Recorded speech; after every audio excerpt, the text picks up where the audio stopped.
Peraí, você não era o primo do Zani? Você era normal. Então eu sou mais normal. Que grande elogio. Meu Deus, o que que houve? Você ficou assim.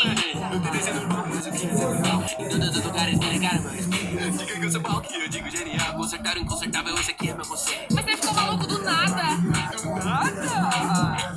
Deixa eu te lembrar, falou do Neymar, se ele fez em cá, falou que ele joga mal, depois falou do Pelé, depois colou de novo com a máscara de pau, falou mandando a Maria aí, o que ele quiser. Isso é doentio, eu nunca te fiz nada. Mas eu fiz por você, a sua coluna está consertada. É, realmente zero dores aqui. Eu fiz isso